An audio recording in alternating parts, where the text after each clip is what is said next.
Can you give us the MP3 updates? I do have a title and I do have a track list. Oh my God. I know. What's the title? I just whisper it.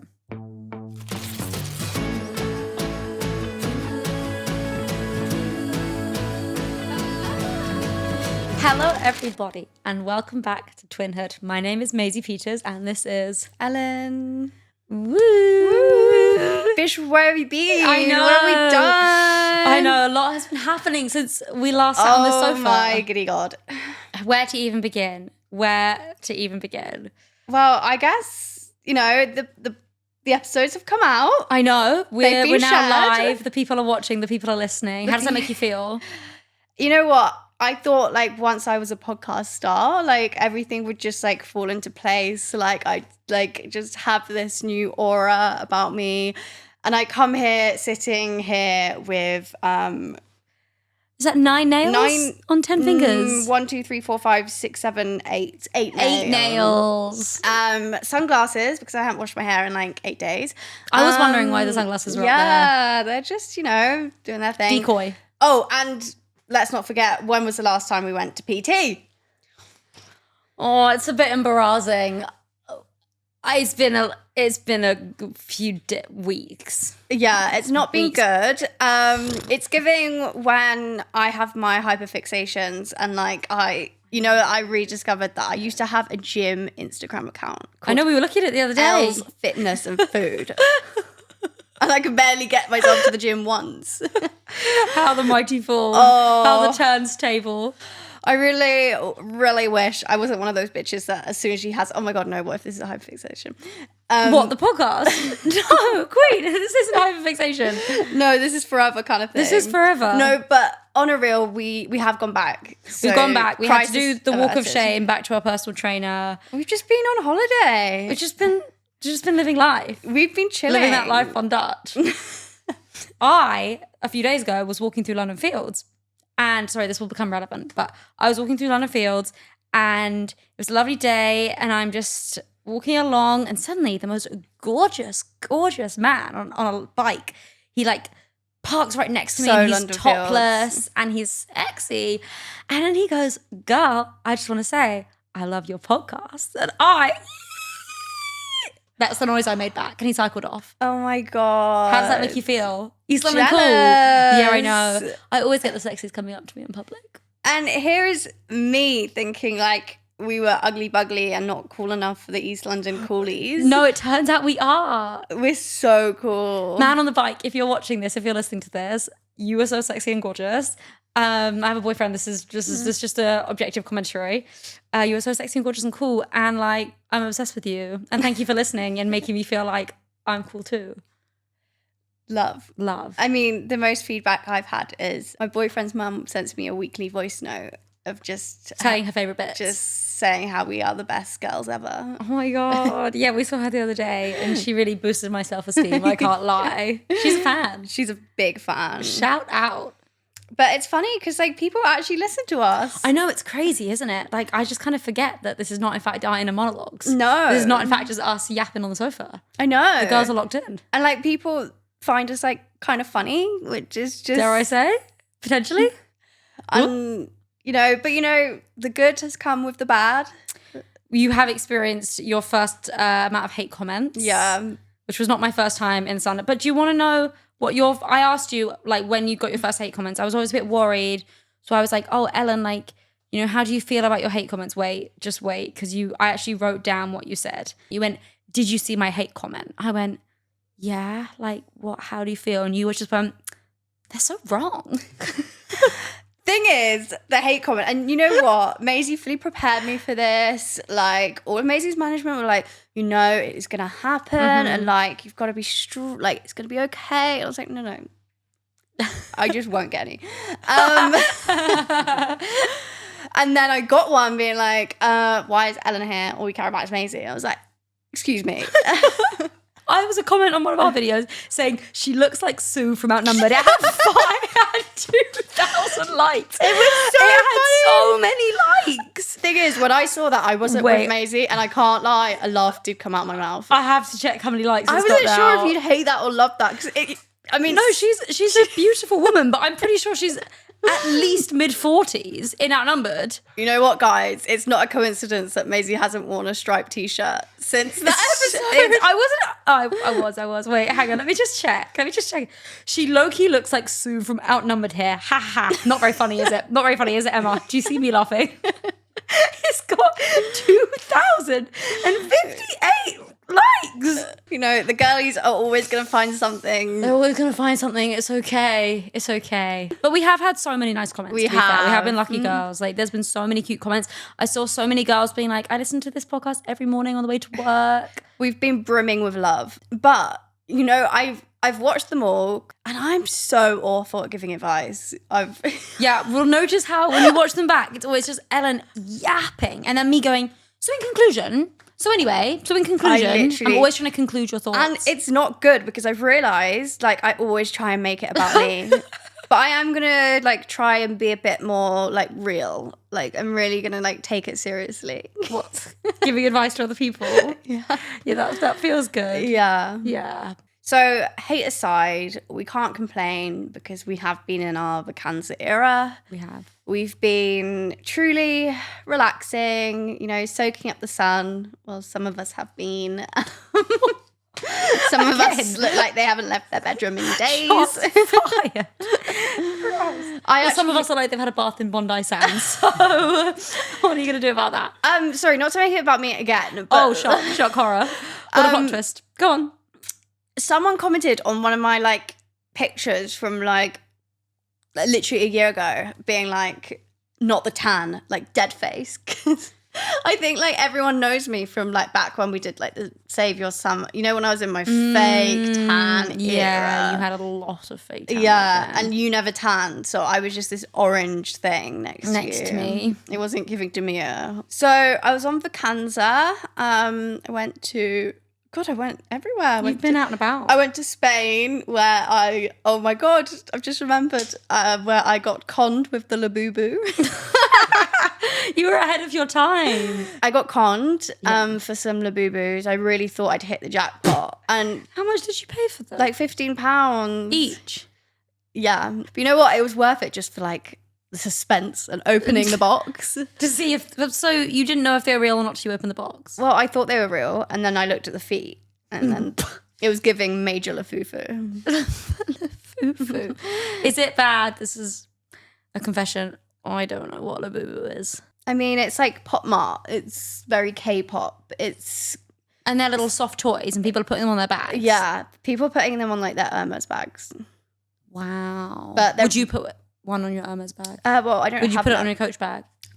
Yes. Well, I currently have my Lafufu on my Coach. You have a Lafufu? It's not good for my brand, honestly. No, let's maybe steer away from the Lafufu. So apart from that minor dilemma, I've had really nice holidays. You said that you were sort of giving evil vibes on one of your holidays. I'm like the most type B person like you could find. Like I'm still trying to get Maisie to like make me a star chart to do some very basic like life admin. But then I just end up doing the life admin instead. Yeah, but I feel bad about it. But you just still don't do it. Yeah, like Maisie was vacuuming and then I was like, I feel really bad that you're vacuuming. Ellen waited till the end of the final little stretch of floor and you went, can I help? I went, no, it's fine, no, it's all done. I did feel bad, but like it's just... It was okay. There was Kindle to read. Yeah, well, this is what I'm saying. I need a star chart. I maybe will consider giving you a star chart. That would be nice. But... So I'm type B, but on holiday, I turn into this absolute freak of nature. I am insufferable. Like, I would not want to be on a holiday with me. Like, I just like turn overly obsessive about, like, I must go to the best places ever. Yeah, I can so see that from you. And if they're not the best places ever, I can't cope. And I have to do every little... Are you on thing. TikTok like searching best restaurants? Yeah, I'm ChatGPTing. I'm doing a 360 look of everything. Wow. Like and then you're getting there and if it's not like the best food you've ever had, you're really disappointed. Yeah. And you're making it everyone else's problem. Yeah. Yeah. And if it's not like above a 4.5, then I'm like, oh, we can't go there. Yeah. Or like if the vibe is just off. Then you're like, well, we can't go here. Yeah, and then I find someone really good where the vibe is great, but then it. No, I know. I can feel you getting stressed right now. So I was a nightmare. Apologies to my lovely boyfriend. He was like, Ellen, I'm gonna have to put you on a research ban. You won't have to do any more researching for the holiday. No. How did that make you feel? It was a tough hill to get over. But I relaxed in a minor way. That's good. That's good to relax in a minor way, I suppose. Yeah. I don't think I've ever relaxed in a minor way. And I read 3.5 books. You know what's funny, guys, is I've got into reading after Maisie had a whole book club. And when I like I've only got into reading like in the past year. And the other day I was looking for a book to read. And then Maisie was in America at this point. And I was like, I'm just going to look at her book club. No, RIP my book club. It was actually elite. We should start like a fable book club. A what? What's a fable book? Oh my God, Maisie's not in the book law. You can we could pick a book and then everyone reads it together. What, on the podcast? That's a cute idea. Yeah. You had like the Blue Sisters author on. Coco Melody. I had loads of authors on. It was a successful book club. People liked it. Oh. I know. It was actually so fun. I don't know if I ever spoke on this, but I had to go on a hiatus. It's not technically ended, it's just on a long hiatus because my second album was coming out, or maybe my first album. One of my albums was coming out, and there was actually just too much going on. And when I was doing the interviews with all the authors, I'd have to do like lots of research, lots of prep, obviously not even just reading the books, but researching the authors and writing up, intelligent, insightful questions, and then doing the interviews. And then often I'd have to do the interviews like in the back of a car on the way up from a music video, and it just got too much. So I had to go on a hiatus. You know what the tears of that though? Like, what if you actually didn't like love the book, and then you've just got to do a whole because obviously books are subjective. You're not going to love every single one. Luckily, I just did. I just chose books and authors that I knew I would like. PR trained. Yeah, I loved all the books. I definitely read all the books. No, I did basically read all the books. Another comment that I saw from scrolling through the podcast comments where people were interested in the books behind. Oh, yeah, we should do at some point. We should do a whole little haul. I have a lot of books down here, though. Maisie won't let me put any of mine here. That is not true. You don't have any books. All of your books are in a Kindle. Yeah, true. Fun fact, Maisie, I was like, because I actually do go to Maisie about all my book recommendations because I'm like, will I like this? Because I like quite fast-paced books. I don't like books where nothing happens. And she was like, I think it's a bit too serious for you. I was like, what do you mean too serious for me? Yeah, I know. You felt a bit read by that comment. It was just like a... But listen, I'll eat my words because you loved that book. What was it called again? It was 1,000 Splendid Suns. And now I want to read that book. Yeah, it was so serious, but I loved it. There's more to you than Colleen Hoover, and I know that now. Queen, I'm only reading Verity because it's the book club. I tried to resist. I've actually not read any Colleen Hoover, so I really can't judge until I've read some. It's actually good. It is actually good. What Colleen Hoover should I read? I'm reading Verity at the moment, and it's actually kind of good. Okay, maybe I'll get into it. You know what I do want to read that I've not read, that you read? Is it The Fourth Wing? Or do you mean Akatar? No, I do also want to read Akatar, but specifically The Fourth Wing. Aren't people really into that one? Yeah, I read Fourth Wing, the first one, but it was just so... dramatic. It's just That would be perfect for you, Queen. One dramatic queen to another. No, it was giving enemies to lovers, but it's just he was like, I want to kill you. I was like, well, you obviously don't though, do you? Do you want to kill her or do you want to fuck her? Whoa. It was so predictable. Of course they're gonna fall in love, even though they're not meant to be. It was giving an adult How to Train Your Dragon. Have you read that? No, I've watched the film though. Oh, nice. So let's give the girlies what they want. Can you give us the MP3 updates? Wow. So as of about a month ago, I was in America. I was in Nashville. I did, in fact, finish the recording of MP3. That's what it sounds like. I finished the recording of MP3. I'm just in the process of getting it mixed, which is the final stage of making an album where it's quite technical and a mixer comes in and makes it perfect, basically. So that's happening, but I do have a title. and I do have a track list. Oh my God. I know. What's the title? Well, I'll tell you later because I have to explain it. Oh. I just whisper it. Oh. Not you falling for that. You reeled me in like a fish. You went, please feed me. no, I'll tell you later. But yeah, so I was in America. I was in Nashville. I finished the album. I then went to New York And then, who dare you, had a holiday. I know, crazy from me, never before done.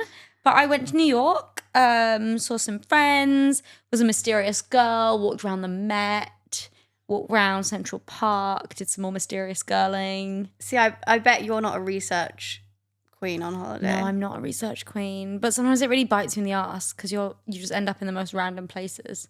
The actual trick is to go on holiday with a research queen. So I would love to go on holiday with you, actually. Take that back. But yeah, we went to New York, we hung out, and then came home, and now I've just been working on the album, finishing the album. But I am really excited about it. Yay. Are you excited to hear it? Yeah, people always think that I hear all the songs. I haven't heard a single one. But when would you hear them? It's not like I'm putting it on for you to make your tray bake. Like, I'm not putting it on in the gym for our personal trainer to yell at us. I don't know, if we're all, round the sofa. You can't tell me you wouldn't cringe if I was playing a song about my boyfriend. Are they all about your belly? No, some of them are about other boys, but some of them are about him. Yeah, that's the job. My God. Thing is, if that was my boyfriend and I played it to him, he'd literally be like, yeah, cringe. Whereas he's literally he's gonna cry. He's a fan, as he should be. Men should be fans. Boyfriends should be number one fans. That's the rule. You're either all the way in or you're out. So shall we bring it right back to when we launched this beautiful child of ours, aka the podcast? Yeah, well, obviously it was our birthday, 28th of May. That was kind of iconic from us. It was kind of iconic. Like, we kind of did that. It was our birthday, and to start as we meant to go on, obviously I was locked in to all the WhatsApp group chats talking about the logistics of, the first upload and the Instagram post and posting the audio and making sure everything was lined up. So I was really locked in on that, on my phone constantly, just replying to the messages. And you were... At the spa. In the spa. And I was in the spa having a massage going, guys, do you think I'm all right to have an hour massage? I went, yep, I'm sure you are. Don't worry. Luckily, you've got me. Thing is, I'd planned this spa day from what were you gonna do? Yonks ago. No, so fair. And I loved it. It was. I bet you did. It was a great time, but it was rather stressful because I went into my hour massage and it was like, okay, the podcast launches halfway through, so I was just sat on the massage chair like, I'm about to be a star. My life is going to be different when I step out of the masseuse, no, what's that meme where it's like, no one here even knows I'm a podcast star? No, genuinely, there's so many places where I'm like, you don't even know. On the tube. And when it launched, my phone just blew up, and I was like, and I had oil all over me, I was on my back. No, sort of giving insect on its. And I was like, sorry, can I just so I get my oily hands? I'm scraping the phone. Sort of feels demon vibes. And then I get out, and she takes me to the rose room where I'm just like, yep, okay. Give me my phone. Give me my iPhone. Let's fast track that rose room. Oily little fingers reaching out for that iPhone. And then, as we went for a little B-Day meal at Soho House. And the irony is that neither of us have Soho House memberships. No. Yet your boyfriend does.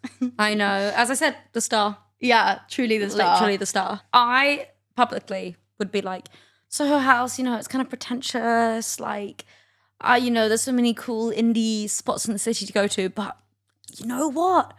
They have nice little decoration in there. They have little sweets. And they have sweets. And they have a table tennis table. And they have Diet Cokes on tap.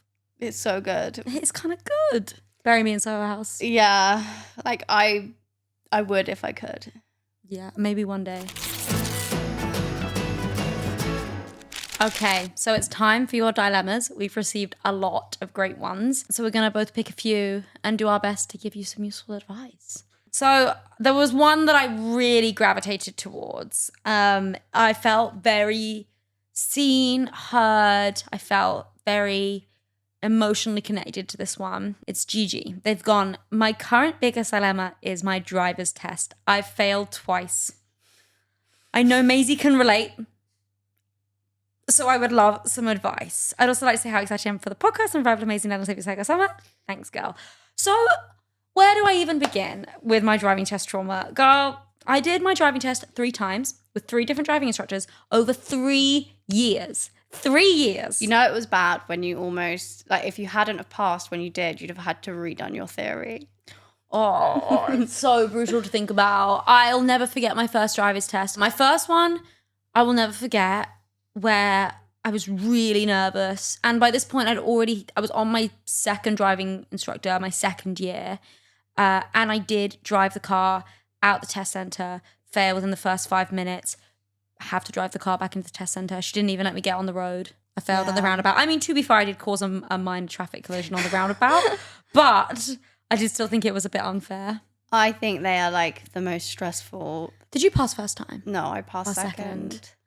They are the most stressful things ever. I still think people are like, was it so stressful, like playing Glastonbury, playing on the Eras tour? I can hand on my heart say my driving tests were more stressful than any of those things. I would say that, hand on my heart, swear to a God above. That was the most stressful 45 minutes of my life. Yeah, I remember when I passed, it'd been like, even because they really take out of you the tests, and like emotionally depleted. Like I cried after I failed. Right. And when I passed, I told my driving instructor, I was like, I love you. How old was he? Oh no, like not even my instructor, sorry, my test person. Like, so you'd only met him once? Yeah. No. And I remember he took me the wrong way, so I had to do like a second maneuver, even though you're only meant to do 2. And he was like, it's okay, I'm not going to count this. Thank you, King. I remember that I got the exact amount of minors, like 1 more minor and I would have failed my test. But look at me now. It's good though. It's good for Maisie because she's good at everything, but not this one thing. Yeah, I'm not good at everything, but driving really, it's not for me. And since passing my driving test, I will say, how many times have I driven, Ellen?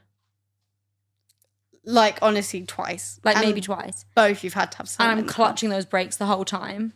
And I started clutching those brakes. I was like, why did I do that? I realized because I played too much Mario Kart. I was like, why are my brakes up here?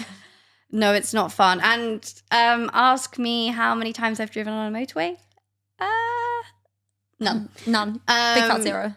No, like how many times have I driven outside of our parents' drive? Twice. Yeah, I mean, I am, when it's between me and you, I automatically am the driver because I have driven more than twice, but it's not a fun It's a low bar. It's not a fun time. I mean, my advice is, I guess, we're just not meant to be drivers. Well, yeah, but that's not my advice. Advice is just get back on the horse. Yeah, get back on that proverbial horse. Like, I know it's hard, believe you me, I know the trauma of the perpetual failing, but you actually, by the sounds of it, if you fail twice, you can drive. If you're doing the test, like, you actually can drive. So you just need to keep on trying. But I know it's hard, and I'm just sending out. If you're a UK baddie, there's something called Rescue Remedy that everyone in my school like took. It's like herbal. It's what has that got you to can do buy with it a from driving Boots. test? You can buy it from Boots, guys. What, you're taking it as like a... It calms you. Before you're driving This test? is why Maisie Why was did no one tell me eating about lunch this? in the toilet. Catching another stray out here. There's many ways in which you can feel calm for your driving test. And I would say you just got to remember you can drive, you can get through it, you will pass. Yes. But Gigi, I was there. I'm with you in spirit. You know, if there's anything I can do, obviously can't be a driving instructor, but if I could be, I would be for you, girl. Slay that DVLA down. Okay, so I'm going to cut this one short. Mm-hmm. But basically, there's this boy I've had a crush on for a while. He's funny, cute, and somehow always smells great. Suspicious, but not a red flag yet. Recently, we started talking more, and he said he really sees me as someone he could fall for, but then he added, but not right now. because I'm in my self-growth era. Oh. Whoa. So I've got a great antidote for this because my boyfriend's best friend, he, about a year ago got a girlfriend, and apparently she tells the story now, but when they both met, he was like, I'm just not ready for a relationship. And he was like, I need to do some self-improvement. And she was like, you're 25 years old. You can self-improve with me. Yeah, tell them. Because realistically, like, what does that mean? Are they doing the artist way? No. Are they doing Pilates? No. What are they self-improving? What? Tell me what you like. How you're self-improving as well. Like, and why it can't be done with someone else in the picture. Yeah, like, are you self-improving your FIFA score? Are you self-improving? My boyfriend's ear is ringing right now. Yeah, he's really feeling it. No, I mean, I do think that can be, not all the time, but it can tend to be a bit of a cop-out. Huge cop-out. Because I do think with the right person, you're right, you can grow and improve together. So it does feel like a bit of a red flag, I'm going to be honest. I guess we need to find out, or you need to find out, what does he mean when he says that? Like, what type of things is he trying to improve, and how is he trying to do that? And is it something that you really can't be involved in, or at least be with him whilst he does those things? You know, the only exception for this answer is Taylor Frankie Paul from The Secret Wives of Mormon Lives. No, The Secret Lives of Mormon Wives. Because that queen, she can self-improve. You know, she needs to think about her and her babies and self-improve. So you're saying she should be unpartnered while she self-improves? Yeah. Does she also think that? Yeah. But I'm saying she's the only excuse. Everyone, apart from Taylor Frankie Paul, you can really engage with this one. If, you know those TikToks, like, if you're Taylor Frankie Paul, stop scrolling. No, but I think we've just, like, given people too many excuses. Like, I need time to develop. Like, you're not a sponge cake. Like, you're developed now. Yeah. If this isn't developed. Honestly.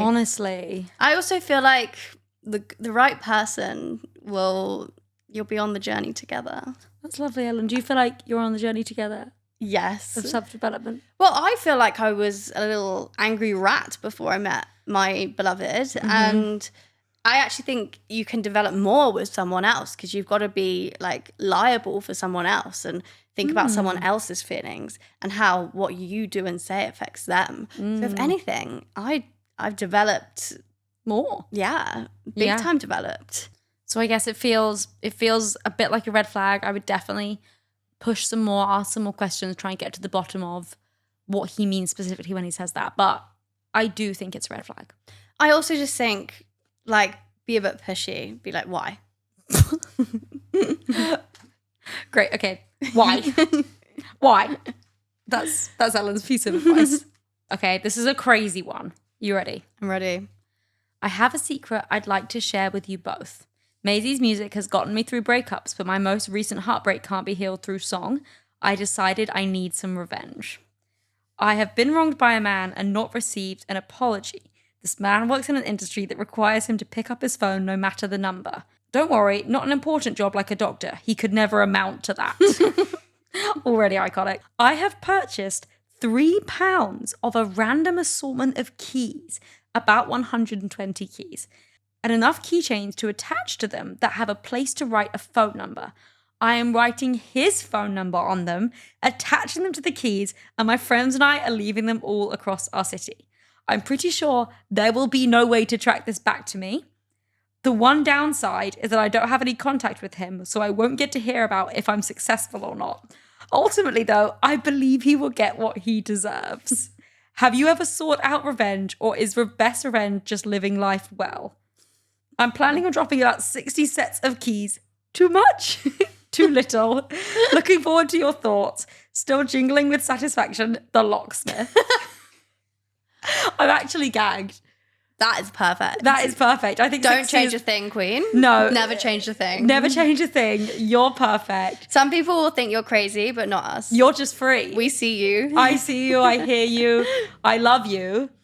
I think 60 is the perfect number. 59 feels too little. See, that's like the type of stuff that you like hear on Reddit or like you like never actually think like it happens, but it's happening happening. Now from a Twinhood podcast. Yeah, feral fan. I mean, Very it makes feral. sense, to be fair. That is the right kind of energy. The only thing I'm thinking of is like is that revenge? Like the amount of time you're gonna have to spend writing out his number. No, it won't be that long. Like realistically, that's going to take you 10 minutes to write out someone's Charge number by 60 times. Charge by the hour with that.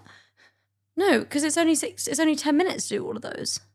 Really? Yeah, think about it. Think about writing out a number. That's only going to take you like 10 seconds. Yeah, I guess. 10 minutes, spread them around the city. That is annoying. Yeah. To be the recipient of, which is why it's genius. Yeah, and I also think most men are babies that can't ring a number. Like, as in, that hate having phone calls, doing phone calls. Men hate the phone. Men literally are allergic to the phone.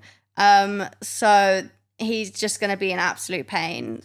I just think it's iconic. I feel like I've wanted to do something like that, but I've never actually done it. Yeah, I've never had the balls. No, have you done anything crazy? No, like I have been wronged, but like I always feel like it's like, oh, like silence will show them, but it doesn't. Being silent doesn't actually show them a thing because they don't care. So they're not checking if you're silent. No. Yeah, story of my life. Have you done anything crazy? No, I think I'm too scared. I mean, I just like used to write songs, I guess, and then like I'd post the song quite soon after the event. But the thing about writing songs is that even if you're really angry and you do like a really savage, bitter song, normally the song doesn't come out for like 6 to 8 to a year. By the time it comes out, like you're kind of chilling. You know what I think the best thing to do is just like kind of like laugh at them. I feel like men have such high egos that just like yeah, good to just do a little giggle. Like you whiny little thing on the floor, like just do a laugh. Yeah. I don't think writing songs about them is very good because I think it just blows up their ego. Yeah, way too big. I know, but it's the cross I bear. Like, I feel like if I wrote a song about my exes, like I wouldn't have anything, like even like, oh my God, like, because like some you're like, oh my God, you've been through like such a journey together. Like, what would I sing about? Like, oh, you wrote about 7 things about why you didn't want to be in a relationship with me. And then I begged you still to be in a relationship with me. We went into quarantine when it was COVID-19 and I was sharing a room with you and your house rabbit. And you had to get me to pay your rent. I paid for your rent and the house rabbit. Sorry, that's a bit of lore. So, like, it's not like I can even sing it in, like, a sexy, cute way. Like, it's just, like, actually crazy. No, but I guess that's why that's kind of more my job than yours, you know? Like, I would probably dress that up in a way. I'd be like, 2 people, 4 walls, 1 rabbit. The landlord calls. He wants your money, but I've got to give it to him. Where is the rabbit? I think that was our first co-write, Ellen. Oh! Right, I have to get back to the locksmith. The locksmith, I honestly have no advice. I think you're killing the game. Keep going. We're with you 100% of the way. Let us know how it goes. Yeah, right back in. Yeah, right back in. If you've ever done anything else evil, like, let us know. And maybe everyone's conclusion from this podcast is let's all be a little bit more evil. Just a little bit. Yeah. It's not nothing. Because I always think, like, main character stuff like that, like, let's do more of that. We let's are only young practice ones. what we preach. What being evil? When it's deserved. When it's deserved. Okay, so the next one is, hi Maisie and Ellen, I'm going back to college in the fall after taking some time off for my mental health, but I'm really nervous about not knowing anybody since everyone I knew in my major graduated already. Do you guys have any tips for how to make new friends? Thank you so much. Also, I have the Good Witch tattoo, by the way. Oh my God, first of all, icon. Love. Also, Queen, like, you're back. You're so back. So I guess I should be the one that has more insight as I did go to college. You went to uni. I went to uni, which I think is their college. Yeah. How did I make friends? I had more of trauma bonds. Like I lived in like rat infested uni halls. So I'm not gonna recommend that one. But I joined a society. Didn't you join the politics society? I joined the politics society. No comment. How many debates did I go to? 0. How many Oceans nights did you go to? Ocean's fancy dress in this cesspit of a club in Nottingham. They don't make them how they used to. They don't make them like that anymore. Yeah, I'd say that is my number one advice. Join a society, even if it's not something that you do every single day. Yeah, that's great advice. Not you giving actually good advice for someone else. I would say, yeah, societies. I guess what I was going to say was sort of similar, which was think of your common interests with other people, I guess. Like, what are your passions? What do you love? If that's like music or TV shows or whatever it could be. And then just, I guess, use that as a way to maybe start conversations with people, find like-minded people. I always got part-time jobs when I was in uni. And I always found that, especially if you're doing like pub work, bar work, I'd actually suggest like working more in like a pub or a bar when you're at uni, because like you can normally do the shifts as they're a bit later. I mean, I would not recommend working in a club where I used to live off one meal a day being cheesy chips, and I didn't wake up till 2 p.m. Dark times. So maybe not working in a club. But like I always feel like it's quite social working in hospitality. You're really on fire with this question. I mean, Ellen. I think there's now something called Bumble for Friends. Yeah, I actually know some people who have used Bumble for Friends and have had positive experiences. Yeah. So I think that's not nothing. I feel like there's so many, like, there's like loads of communities nowadays as well. And like, I'm always like, love that when like girls will be like, hey, just moved. I have no friends. Anyone want to hang out? And there's always like tens and hundreds of comments. Yeah. And I guess like you are not alone. Like, I feel like it's actually more common that people don't have many friends at uni than they do have. Like, I know so many people now that just, it took some time, but that's okay. That is so okay. In conclusion, join a society, get a job, post on Facebook, or whatever platforms. Just put yourself out there, make it known. See if anyone else watches Twinhood at uni. That's so true. Or listens to Maisie Peters. Anyone else excited for MP3? You could just, put that on the lecture group chat. Guys, I need to see a society for MP3. Or for Twinhood. Imagine if being part of the MP3 society could get you ocean tickets. Oh my God. I mean, those don't feel super correlated to me. But maybe I would love to see a Twinhood society, or even just a little Twinhood hang between the girls. Or if Maisie Peters isn't big enough, you could always try Taylor Swift. Outrageous, but also completely fair enough. Well, that was all the dilemmas for the week. But if you have any more dilemmas, or even just anything you want us to speak on, anything at all, you can send it to our email address, which is hello@twinhoodpodcast.com. Well, guys, it's been real. It's been so real.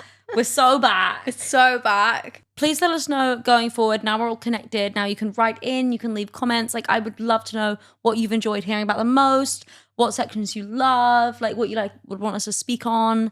Like, we just will take any feedback. We just want to make this the most fun. Maisie's giving please give me a 360 feedback, please. Yeah, I want my 360 feedback. Thanks, guys. Loved this. Love you.